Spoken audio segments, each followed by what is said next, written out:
Hey everybody, this is Jack Blades from Night Ranger, Damn Yankees, and Shaw Blades. You're listening to your Morning Coffee Podcast with my friends Jay Gilbert and Mike Etchart. Weekly music news for the new music business. From Billboard, just how pervasive is streaming fraud? Also from Billboard, major labels, publishers reach deal at CRB to increase songwriter mechanical royalties. And from Input, how Dolby Atmos is revolutionizing everything we listen to.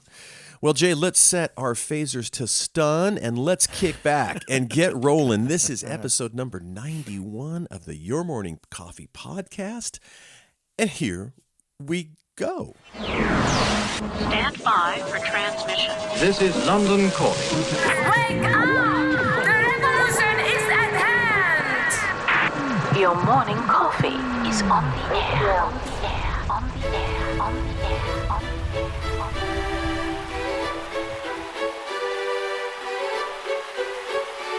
Standing by.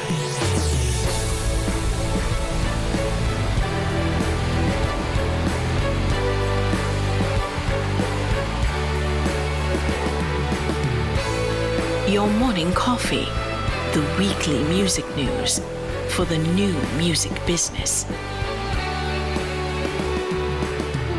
It's the highly curated, agitated, advocated, moderated, and liberated digital music information that you need to know. We are your digital music authority. And now from our studios in Hollywood, California, here's your hosts, Jay Gilbert and Mike Etchart.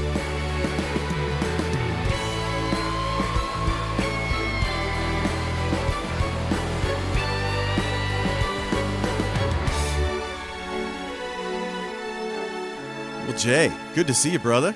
Good to see you. Good to see you. Yeah, and here we are talking, and we have so much good news to talk about. And you mentioned an article out of Billboard talking about the CRB finally agreeing to raising the royalty rates. We'll get into that in detail, but that is so exciting. Yeah, we've talked about that a lot. It's so cool.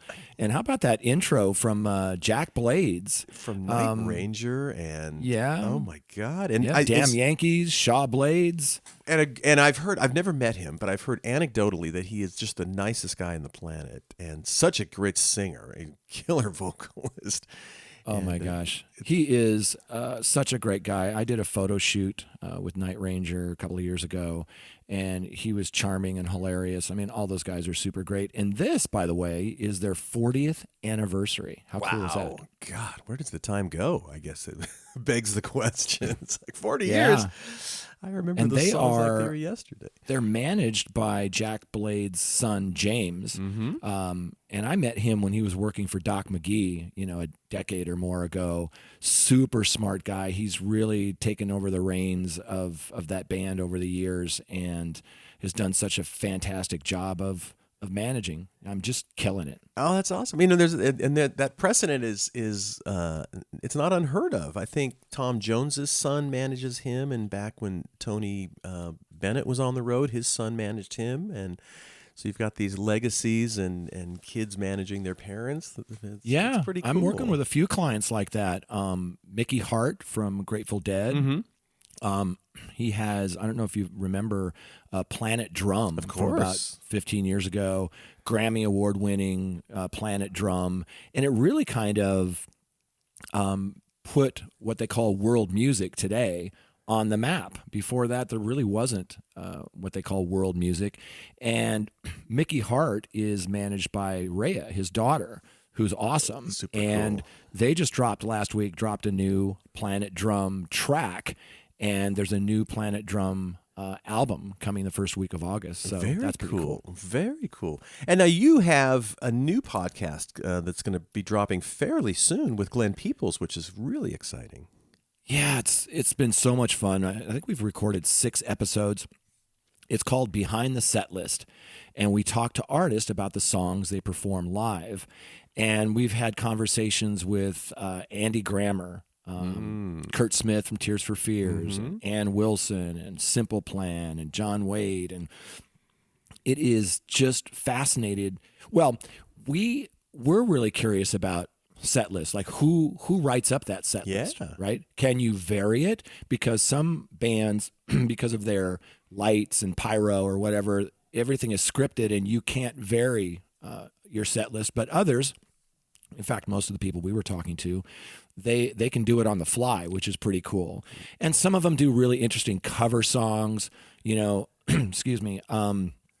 And like Andy Grammer does poetry before some of his songs. He'll just read a couple of minutes, he'll recite, and they're inspirational and they're just really powerful stuff. And so it's really funny. It's really good. Can't wait to get it out there. But it's called Behind the Set List with Glenn Peoples from Billboard. Awesome. That'll be fantastic. And where do you make the time, Jay? Well, when do you sleep? Same with you. I want to do more, not less. And speaking of doing more, I listened to your interview with Garrison Keillor, and I believe that was for an NPR special. What a fantastic interview, and what an interesting cat. Oh yeah. It was so fun. How'd that come about? That's super cool. Oh, it's one, like all these things, it was sort of a series of coincidences. And so he's got a new book coming out. And so they were looking for somebody to do a radio special for NPR and public radio stations.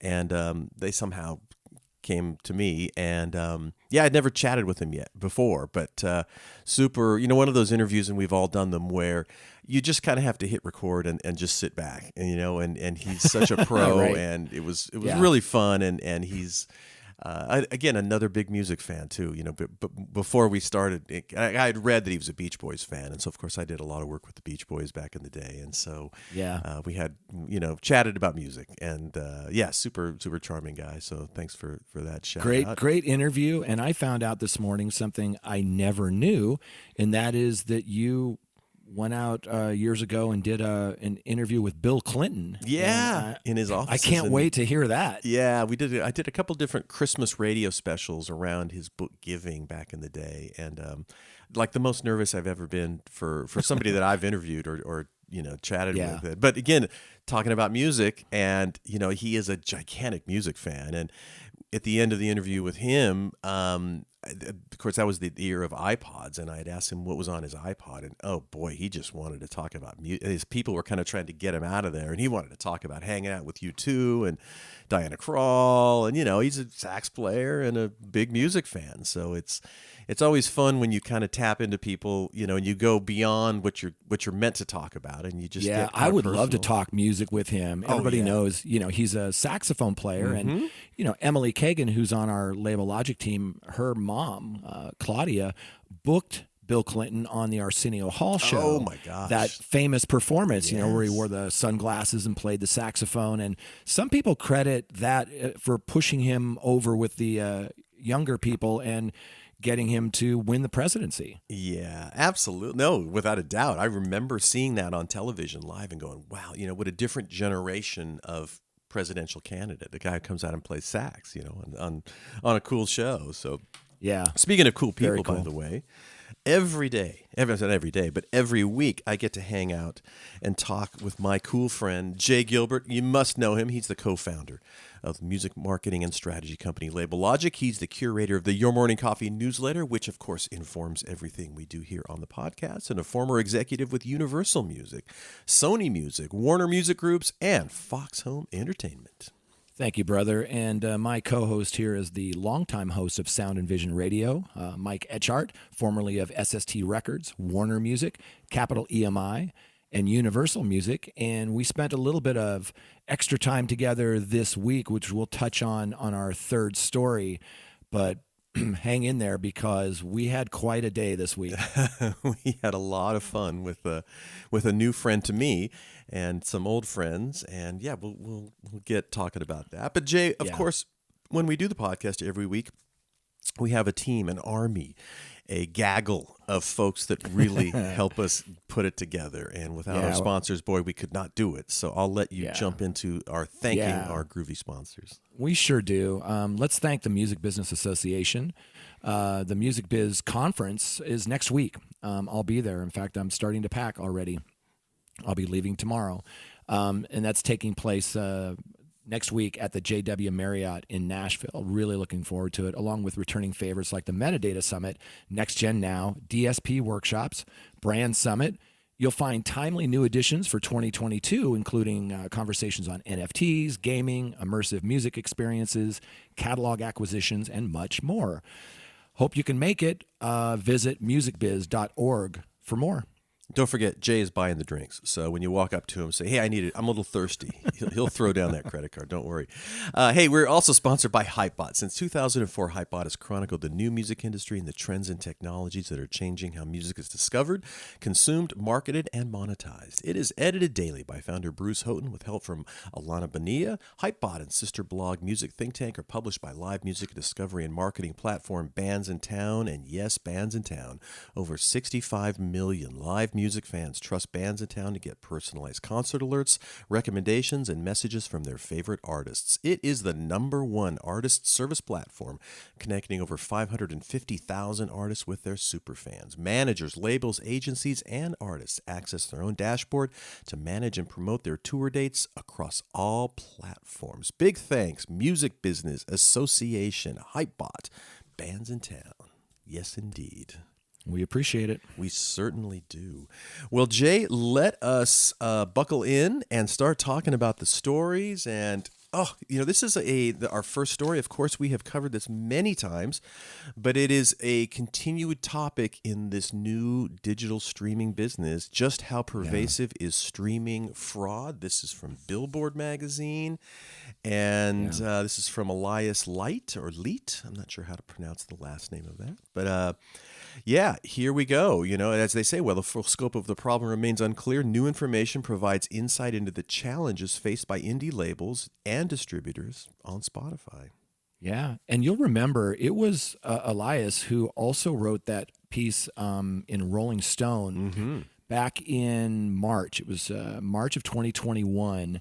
He wrote this article, and the headline was "Inside the Black Market, Where Artists Can Pay for Millions of Streams." And it was really shocking for a lot of folks in the industry back then to learn that there were companies out there that would promise you hundreds of millions of streams over a year. And I know that the DSPs are trying to crack down on this, and we'll talk about that in this piece a little bit. But I get emails every week from companies, and I keep a folder of them that are saying, for this much money, I can get you this many streams. There's also, YouTube subscribers or views or, social likes, follows, things like that. But really, the most that I get are from these companies that for a fee, they claim that they will get you plays. The problem with that is, as we've reported on, it can get you pulled off of DSPs, which is not good. But sometimes you may not even know you're doing it. And what I mean by that is I had a client who hired a publicist, and the publicist, as part of their service to try to compete with other publicists, had this service where they would pay this other service to jack up the stream numbers. But they were using things that are bots and spin farms and things like that we're going to talk about in this article. And we tell clients all the time, don't ever do it. They're not real fans. They're not going to buy your merch. They're not going to be butts in the seats. It's always a bad idea to pay for this. But I get why people are doing it, because you're judged on these numbers. Yes. I had an artist tell me last week that they thought that they were excluded from this festival because their numbers weren't big enough. Their social footprint and their streaming numbers weren't big enough, and they were asking for ways to jack those numbers up. So it's really a problem within the industry right now. And just to be clear, a fake stream can be thought of as anything which isn't fans listening to music they love, according to a definition offered by Napster's former chief commercial officer, Angel Gambino. This goes back to the beginning of the music industry. People are always trying to kind of game the system and get a leg up. But as you have mentioned so many times, a lot of artists don't know what's going on their behalf. And so, Right. So it's just, and of course the problem is that there is a specific pool of money that is distributed each month to people that listen from the revenue that the DSPs intake, and then it's dispersed at incorrect ratios because of these fake streams, and that's the whole Right. problem there, and it's really hard to combat. But as you've mentioned, it's also not that hard to notice and identify. Super easy. Yeah, and they talk about that in this piece. They said that, every month the Merlin Network, and that handles digital licensing for a lot of indie labels and distributors, the Merlin Network sends members a report that details the percentage of fraudulent streams on Spotify generated by their artists and catalogs.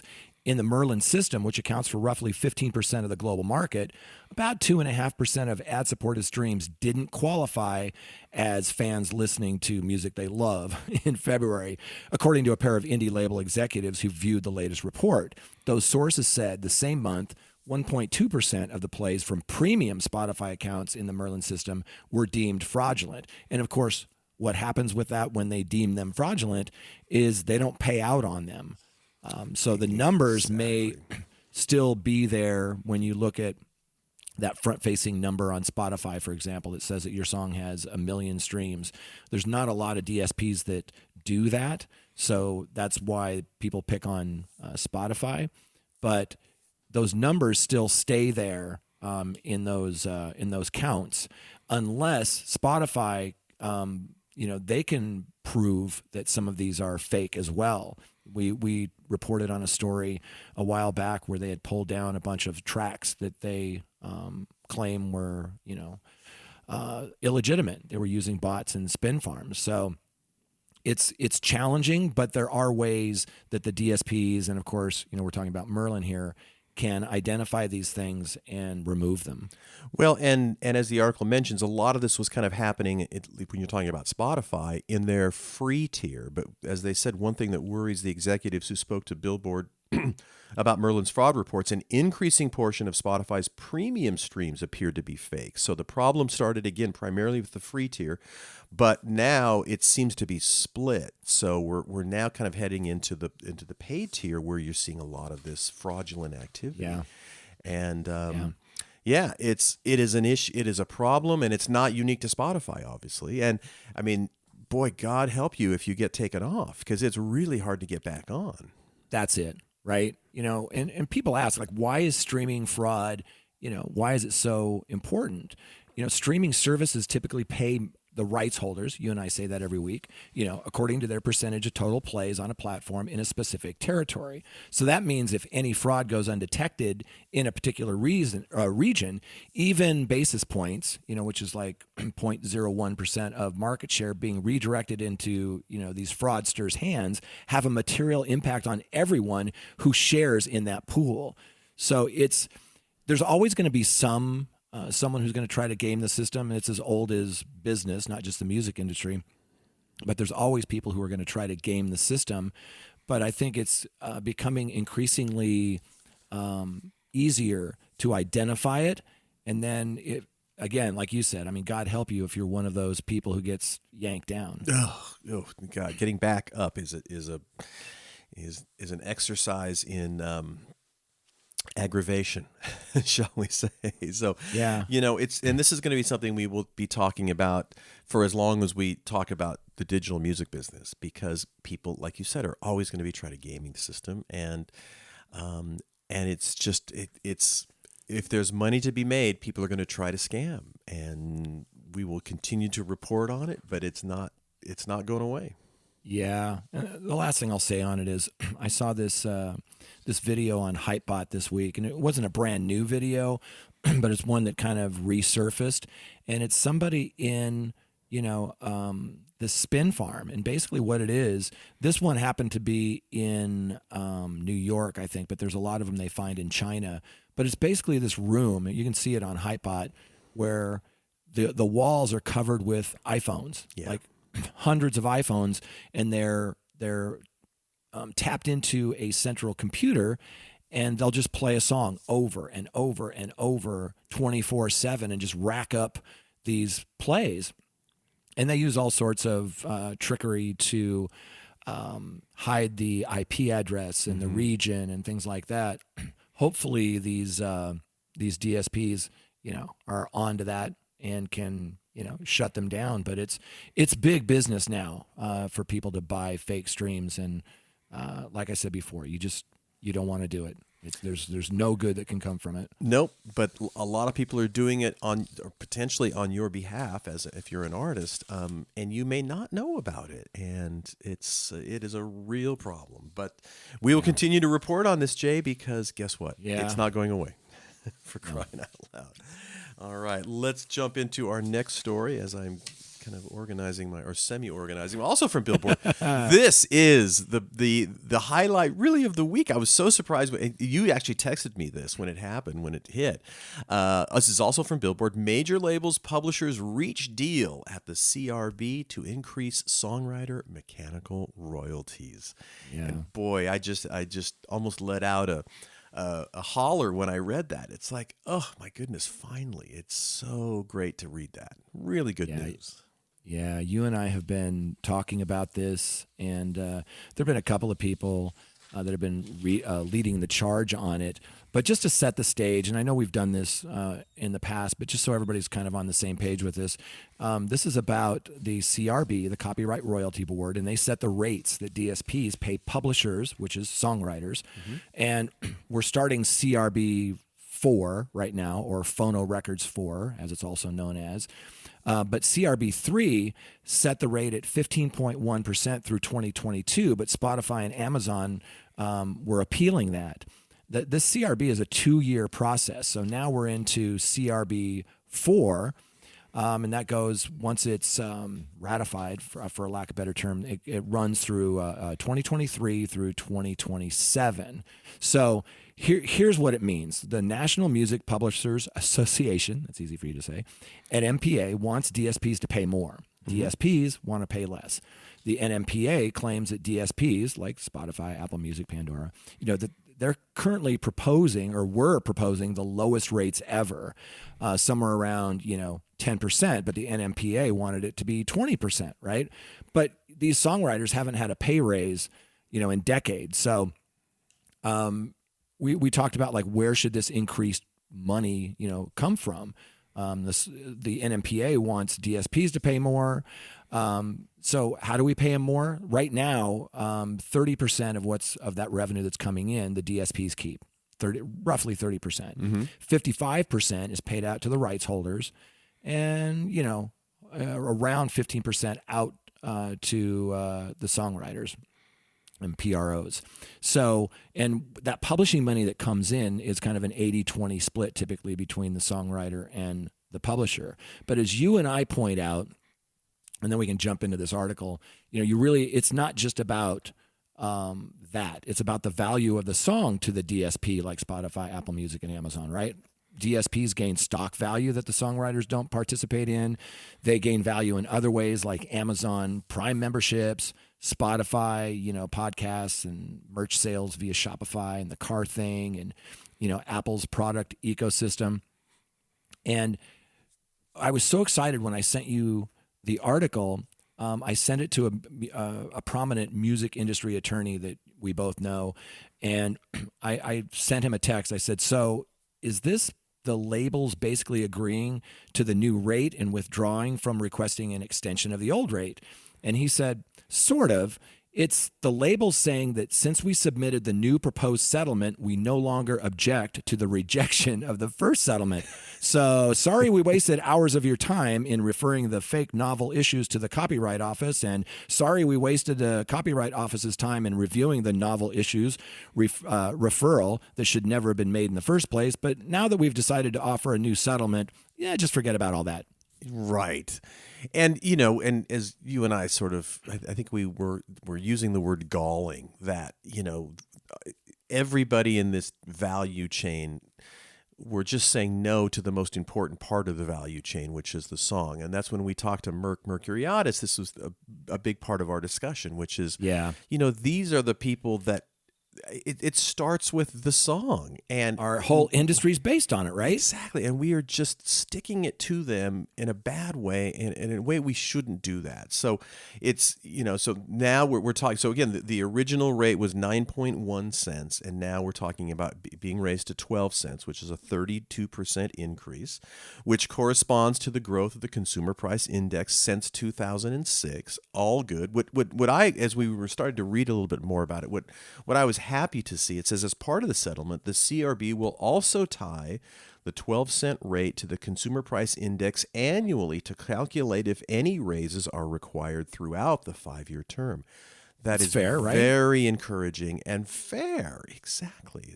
We're not asking for something that's unfair. This is just, it's so fair. And yet it was just a brick wall with these knuckleheads that so frustrating. Yeah, it's been a real challenge, right? And this Billboard article is incredible. But the first place that I went when I heard about this is to Music Technology Policy. That website that you and I talk about, that Chris Castle runs, and he's such a great proponent for the songwriters. And in Music Technology Policy, immediately Chris posted, to their credit, Sony, Universal, and Warner stepped up and agreed to offer the world's songwriters increased rates of 12 cents plus inflation indexing for the next 5 years, which they didn't have to do. Assuming the Copyright Royalty Board accepts the deal, a step you might miss out from the press coverage, this has had the effect of a quick end to a process the labels had every right to litigate in CRB. Remember, they were doing that with CRB3. Mm-hmm. The other benefits to the settlement is that it should, if it doesn't get screwed up again, it should take away a major argument that the digital retailers are using against songwriters in the streaming part of Phono Records 4 or CRB4 proceeding. That argument is the most obvious negotiating tactic in the world. What's good for the goose is good for the gander. The services are essentially saying that if the rates should be frozen when the labels are paying the mechanicals, which they are on physical and downloads, not streaming, then the rates should be frozen when the services are paying the mechanical, which the services are on streaming, and no inflation adjustment. Well, no kidding. Exactly. And that's an important thing to remember, too, is that when we're talking about mechanical royalties, and if you go back to the physical era, obviously the labels pay the mechanical royalties. They still do on physical product and on downloads. Yes, and on downloads. They do not pay it. So on when it comes to streaming, it's a big job. I mean, that is a back end, not insignificant thing for a DSP to be responsible for paying those mechanicals, but they do, and so it is often forgotten that that's a different way of doing things now that has come with the streaming world, and so it's. And mechanicals, and by the way, this entire conversation, you really do need to have the acronym decoder ring, because there are so many different acronyms when you're talking about all these organizations and companies. PROs and CRB. Exactly. And Right. So it is a challenge. But boy, it is so gratifying to read that it seems to be the log jam is starting to be cleared up, and that's really super exciting. Really big news. I got so excited when I saw it, and reached out to you and reached out to some friends, and I think the most interesting thing that I read about it was really, again, from Chris Castle. He had written, "Do we still have bones to pick with the labels? Absolutely. Could the rate have been even more fair? Sure.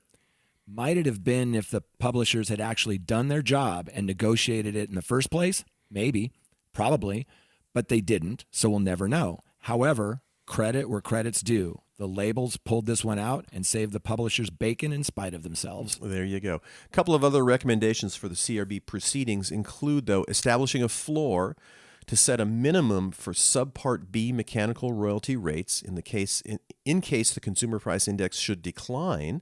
So that's really good news too. So remember, don't forget the inflation can go the other way as well. So they want to set that floor. Right. The elimination from the CRB rate setting process of corporate side deals and private memos of understandings, the latter of which was a flashpoint, and Billboard wrote another article about that, of the first settlement, and they want the elimination of contractually frozen royalty rates locked in pursuant to controlled composition clauses, some at levels of 2 cents. And so when you talk about controlled compositions, that is when, let's say, you are signed to Warner Brothers Records for your recorded material, and you also have a publishing with, say, Warner Chappell. So it's kind of all in the family. And boy, they can screw you in those cases, or they have these little internal deals between publishing and recording contracts. And so this is kind of addressing some of that. So all good stuff at the end of the day. Yeah, I mean, look, there are going to be people who complain about this because they're going to have to pay out more money. But you and I have also talked about how we feel that streaming is such a bargain. I mean, $10 and you basically get anything in the recorded history. It's crazy. That should be higher. It's worth more than that. And they talk about physical goods are often quoted as 15% of sales across the industry, but for some indie labels, physical can be 40% of revenue and even higher. So meanwhile, the wholesale prices of sales formats have either steadily dropped in the case of CDs or remained about the same since 2006 in the case of downloads. As for vinyl, which has steadily seen prices rise, costs have outpaced increases in vinyl wholesale prices, which means the labels aren't making any more profit and may be making even less profit on vinyl than they were at lower price points. That kind of surprises me a little bit. Well, and I raise my eyebrows on that one as well. I still think that there's all up and down that value chain when you've got a $30 price or whatever the price, for vinyl. There's some people making money in there, and that's I kind of did the dog kind of moving my head sideways like, what? Me too. Yeah, that doesn't make sense. But I think at the end of the day, one of the things brought up is that the indie labels will likely face a greater financial burden as a result of this settlement, because they have a lot more physical product and physical goods that are a big part of their business operations. So we'll see. We will see. But I think in general, it's great news. Really great news. Songwriters got a 30% raise, give or take, and we couldn't be happier about it. So pretty cool. So it's cause for celebration without a doubt. Yeah. Well, let's go to this next article, Jay, from Input. How Dolby Atmos is revolutionizing everything we listen to, and it ironically ties into a little get together we had. What day was that? Thursday, just day before yesterday. Yeah, I definitely want to dive into that, but you were the one that kind of hit me to Dolby Atmos and what it is. And for our listeners who hear spatial audio and Dolby Atmos and Sony 360 or whatever, can you just give a brief description of what we're talking about? Well, yeah. So this, and Jay, you and I were there for the last go around of this, and that was not even the first go around of this. When we talk about Dolby Atmos and immersive audio, what we're talking about really is multi-channel audio. And so stereo, of course, is 2-channel. And don't forget, that was a revolution when that happened as well, because the original, format was monaural, 1-channel audio. And then when we went to stereo, that was next. And then after stereo came the first kind of interesting quad in the early to mid 70s, which was 4-channel audio. And then that didn't really work out very well either. And then we moved to in our day in the early 2000s when it was a new format war sort of going on between super audio CD and DVD audio. Then it was 5.1 mixes. I've got some of those. Yeah, and that's essentially 6-channel really. The one sub channel they call a 0.1 because it's not Is that just the bass? It's just the bass, yeah. And because the human ear can't identify where subnotes like that come from. But so it's not really a channel per se. But anyway, it was 5-channel audio. And then the latest is Dolby Atmos, and then DTS has a thing, but we call it immersive audio, but it is also in the last go around 5.1 was basically a horizontal thing. It was all kind of around you, but it wasn't above you. So it was 5. You had a speaker in the middle and 2 on left, right, in front of you, and then you had 2 in the rear. That was 5.1. There was 7.1, there was 9.1, but all of those formats from 15 years ago or so didn't address anything above you. No, super popular for watching movies. Oh yeah, absolutely. This all starts with movies, really, and yes. It's outfitting theaters and things like that, and then music kind of got in the game. And then Dolby introduced Atmos, which was their sort of immersive and for movies again, but this introduced height and also an ability when you're creating these files or taking these programs to move things around in a way that you couldn't do with 5.1. So you really have an ability to move these things through space above you and around you. You told me about this, and the way you described it to me, which made a lot of sense, was it basically takes a sound, let's say it's a guitar or a voice or whatever instrument, it makes it into an object that it can place anywhere in the room. And that helped me to understand, because then when we went into the studio, you can even see it on the screen where they're placing these objects. And so you and I went to the studio this last week, and we've done this before, but it's always such a joy with our friend Greg Penny, who's, Greg has worked with Elton John, Katie Lang. He was nominated for a Grammy in 2006 for his surround sound mix of Honky Chateau. I mean, he's just a wonderful human being. But we also brought up our friend David Brookings from Apple Music, because not only is he the catalog programmer and does, programming for blues, oldies, classic rock, all this stuff, he does programming for Apple Music's spatial audio, or Dolby Atmos. Talk a little bit about wow.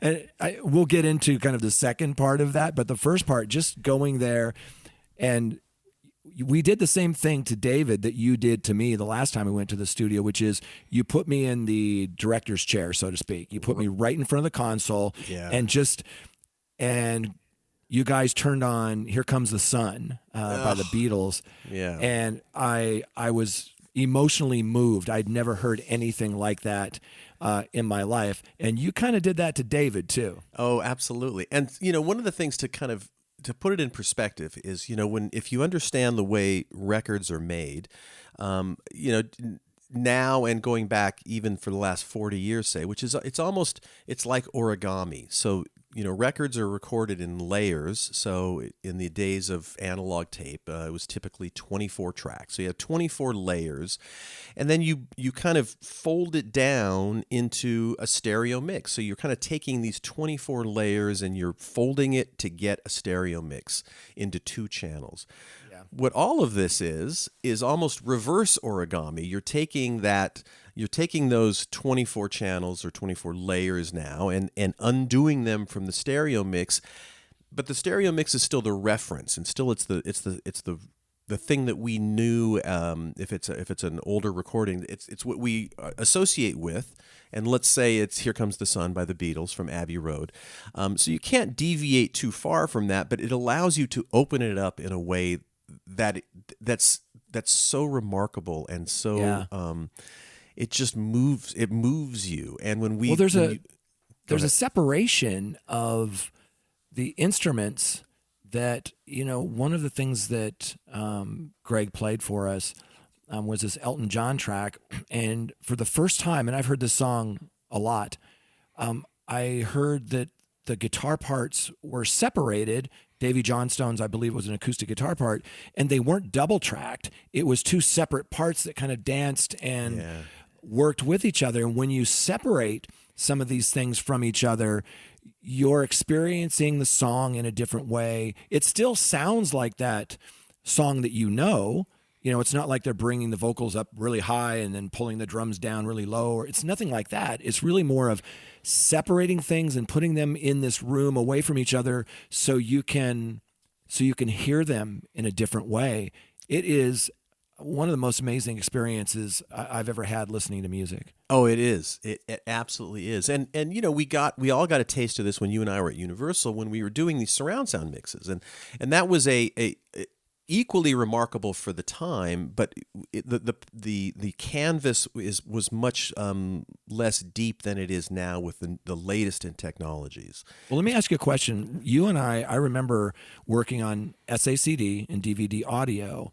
Do you think that because there were competing formats that hurt the format? Yeah, absolutely. And that's always been the problem with all of these formats, going back to quad, VHS, Betamax.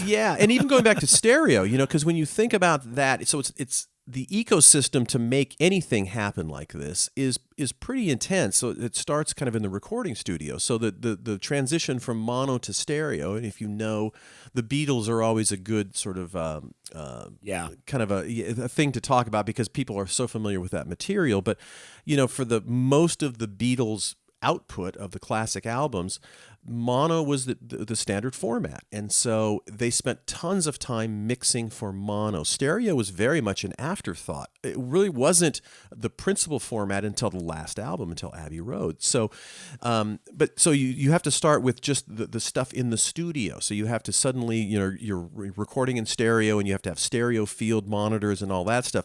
Then there's, of course, the consumer level stuff. So then you have to make that transition from the manufacturers have to make home systems that are, in this case, stereo or later on other things. So you've got these competing electronics companies. You've got the what happens in the studio. There's a lot of things that have to happen to make a format successful. And then when you have competing formats, it just messes it up. And what has historically happened, and if you go back to the quad years in the early 70s, there were like 4 or 5 different ways of creating quad mixes. Some of them were kind of trickery, and the same thing happened with stereo early on. There were ways to, without really mixing in stereo, you could kind of put a mono mono signal into something to kind of phase it and give kind of fake stereo. And the same thing was happening with quad, and there were these kind of fake versions of it, and there were real discrete mixes that were done in 4-channel. So a lot of things have to go right to really have a format succeed, but it's very easy for them to just slide off the side of the road and just disappear, which happened with quad, and sort of happened with SACD when it was, you have these electronic companies, like in the case of SACD, it was Sony and Philips. They were the creators of the compact disc, and it all started in the early 2000s in our involvement with that because the patents for compact discs were running out. And so that was a gigantic, for the companies that own patents. I think Philips had the patent on cassettes. You know, they make money off the manufacturing of any of those formats. Everyone sold. Yeah. Absolutely. So it's a gigantic income royalty stream when you own the patents, the IP on these formats. So that even gets the whole thing messed up as well. So when we were working at Universal, SACD and DVD audio, they were competing. It was Panasonic and Sony and Philips, and consumers said, "I don't want either." And so that kind of died a death. They sounded amazing. It sounded I have Crowded great. House's debut album, and it sounded absolutely amazing the way it separated the horns and things like that. But do you think we're running into that with this immersive spatial audio as well? I think there's a for sure we are to a certain extent, and this article really points out they go very deep, because when you're talking about immersive audio, and even then with our first go around with surround sound, you know, we kind of recognize that, well, where's a great place? Where are you seated all the time to hear music immersively or in surround? Well, it's obviously in a car. Exactly. And so you've kind of got cars as a great place to have that. But then you're dealing with the OEM manufacturers and cars, and how do you get that file or that that device that carries the digital information into your car. And now, of course, so much listening happens in headphones. And so how does this transfer to headphones, listening in headphones? And so we've got competing formats. We've got Sony has their own immersive thing, 3D audio it's called. And then there's using Dolby Atmos in headphones. It's not as great in headphones as Sony's is, which presents a problem. And so there's just a lot of things that have to be worked out. And then you have to have the support from the labels. And the labels historically have not wanted to pick a horse when there's multiple formats. They want to let consumers do that, which I understand the rationale of that. But that confuses things and makes it more challenging. So you have a number of issues starting from the understanding of how to do it in the studio all the way through what the consumer uses to do that, all the way to the business decisions that have to be made and competing formats. It is it's a field full of landmines that you don't want to step on because it can blow up and then never have it. But as you and me know, when you experience it in the right way, it's life-changing. Oh my gosh, fantastic. It really is. And in this article, I didn't realize that it kind of got off to a rocky start, because when you introduced me to it, I was blown away by everything that I've heard. I haven't heard anything that didn't sound good, but they talk about initially there was a limited library of these songs, right? Because it takes time to do this. But they state that even songs from the same artist had wildly different outcomes. As an example, just listen to the Atmos mix of Weezer's Say It Ain't So compared to the hollow and lifeless Atmos mix of Buddy Holly. Two songs from the same album, and they sung like they were mastered in different universes. And you and I touched on this in the studio, that there's always that that motivation to cut corners, to go on the cheap. Yes. And talk about that a little bit. Well, I think, part of the problem too starts with most people that work in the music industry, certainly at big labels, don't understand how records are made, don't understand what the components that exist in the vaults are and all of that stuff. And they also try to, as you say, do things on the cheap. And at the end of the day, this stuff is kind of expensive to do it right. And again, the classic line, you don't get a second chance to make a first impression. You need to spend some money. And one of the challenges that happened for the format in general was that the major labels were looking at the immersive formats and high-res audio as being a premium tier. So in that premium tier, so a subscriber would pay a little bit more to have access to that stuff. But that little more would cover perhaps the cost for production because it can be expensive. And so when Apple kind of flipped the script and said, we're going to make all these immersive things essentially free, part of a regular subscription. So that kind of the majors that kind of was a wrench in the gears. And so Amazon did that as well. They and added Amazon the higher quality. That's right. As part of your subscription. Right. So, and even before that, though, the labels are trying to kind of do this on the cheap, and you can't do this on the cheap. And so they want to get they think that this should cost $250. Get an engineer in to just kind of move stuff around, and we're good. It doesn't work that way. You really have to spend some time and get the right masters. And the problem, too, is there's a lot of stems that are floating around in various people's archives that were used for rock band and these video games from 10, 15 years ago that are much lower resolution. And so they pull those out and they use them in doing immersive mixes, not knowing that they need, and again, what you really need to do is go back to the original source material and get the best quality possible. Right. So, it's all of these things combined that can make it great or make it suck. And and as this article points out, there is some suckage and there is lots of greatness in the mix, but it's confusing. Right. You're absolutely right. You have to have that great source first, but something that you and I understand all too well is that you also need to have somebody who is skilled at actually doing it, which brings us to our next visit. So we talked about hanging out with Greg Penny, and that was amazing. But David mentioned that night, this last Thursday, he was putting up a feature on the band The Doors.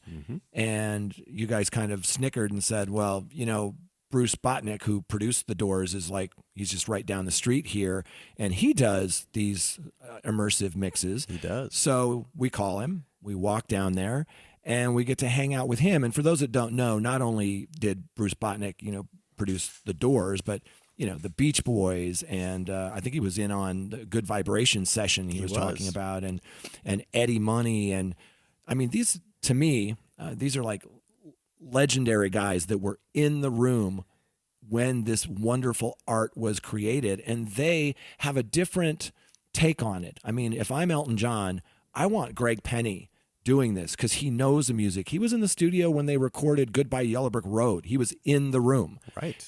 That sort of thing, which it's not just somebody trying to crank these things out cheaply just to get them out there. It's someone who's going to pay the respect and honor these for what they are. Absolutely, and that's where the conflict is with when you're talking about major labels, is they oftentimes don't recognize the importance of having the people that have a connection to the original production of those recordings or have experience doing this. And so Bruce Botnick's studio is literally across the parking lot from Greg's studio. So we walked over there, and there's nothing like, first of all, hearing The Doors in immersive is pretty epic. And so Bruce played us a track that he was working on, and then you hear the stories of what it was like, because he was there when they recorded it for the first time. And it's just, we all had sort of ear to ear grins, and and there's some other things we can't really talk about that we listened to there as well, because these are coming out soon. But, no, it was just, it's really fun to sit in the studio and get a chance and to hear it, and then to kind of talk to these guys that were there when the first tracks went down, and know they know all of the effects that were used. They knew how it went down, and all of that stuff, really, that attention to detail and that sort of connection to the artist. It's not just a gig for them. They have to. Bruce was saying that he still, often talks to the remaining two living members of the Doors, and this matters to them. This is their legacy in addition to the group's legacy. So all of that stuff matters when it's going, and it's not something to be cranked out and templatized as lots of labels and label groups kind of try to make it. And I hope they don't. One of the things that surprised me, and I'm not going to give away the release, but you and I heard a live recording, and I wouldn't have initially thought that this would work well with live, but it actually works a little bit better with live recordings than it does with studio recordings, because it really felt like you and I were in a theater watching this artist perform, because when the applause came, it surrounded like you're sitting in the audience, but the sound was coming from like a stage with air quotes.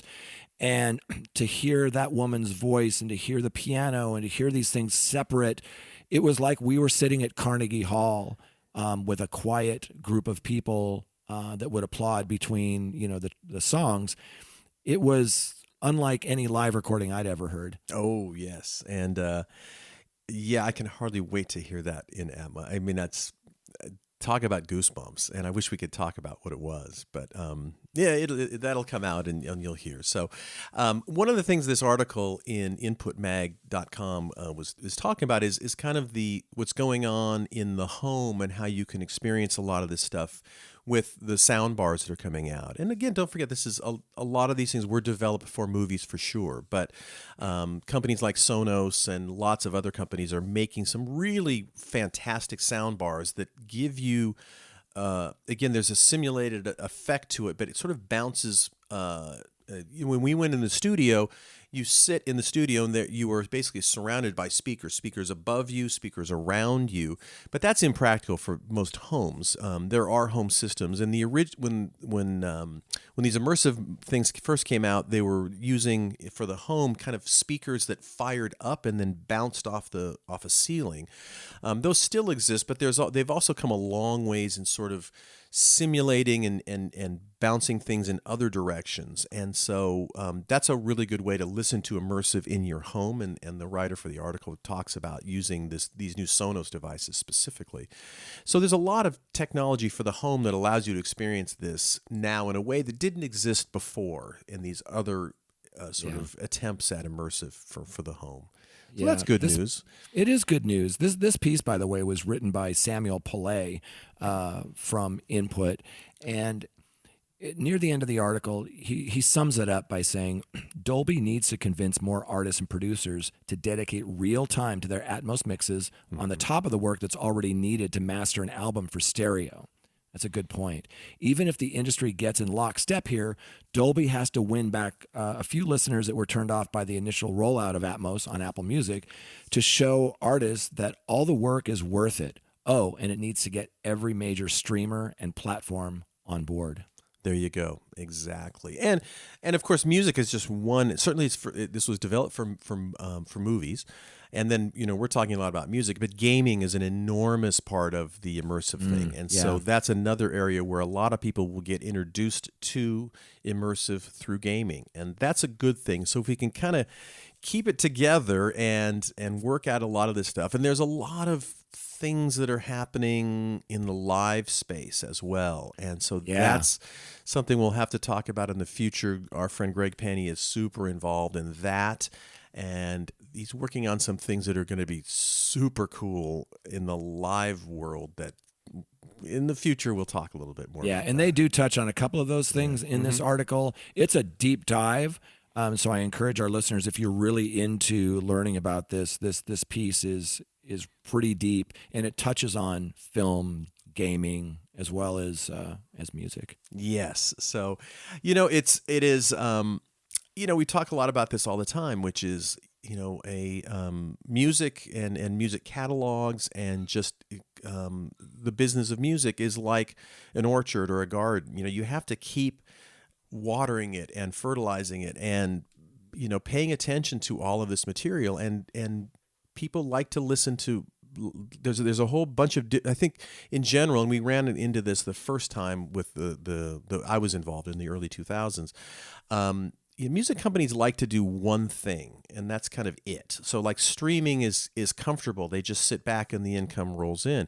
But you have to keep challenging your audience to a certain extent and giving them new ways to experience this music. And that's what this is. And there was when we were listening to Here Comes the Sun, Greg soloed everything down, or he put everything down, and we just listened to George's voice singing Here Comes the Sun.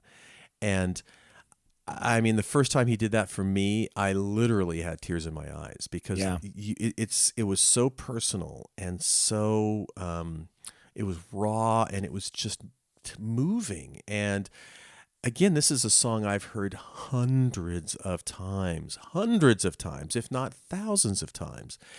And when you hear it in a different way, and it creates a different emotion, it's like, good Lord, that is so powerful. That is the power of music. And so, we have to keep thinking about all this stuff as we nurture these catalogs and nurture these artists and nurture these albums and titles, because that's how we keep gaining fans and people stay with music. So there you go. And on that note, Jay, we need to wrap up, for crying out loud. We're getting pretty heavy there at the end. This is like one of our lunches. We'll just go for hours and talk about this stuff. And that was the idea behind this podcast in the first place, was just to take our lunches and just hit record. Oh yeah, absolutely. So Jay and I certainly appreciate everybody listening into the show, and we get a lot of comments and emails and people we bump into, and we lots of nice words and kind thoughts. So thanks for listening in every week. We really appreciate that. And of course, thanks to our sponsors, Music Business Association, Hypebot, and Bands in Town. Without them, we could not do it at all. If you're going to the Music Business Association confab over there in Nashville, Tennessee, look for Jay. He will be the most handsome guy in the room. That's how you can tell what he looks like. And go up and say hello to him and have a great time. And thanks for listening. We'll be back next week, won't we, Jay, for episode number 92. Yes, we will. On the Your Morning Coffee podcast.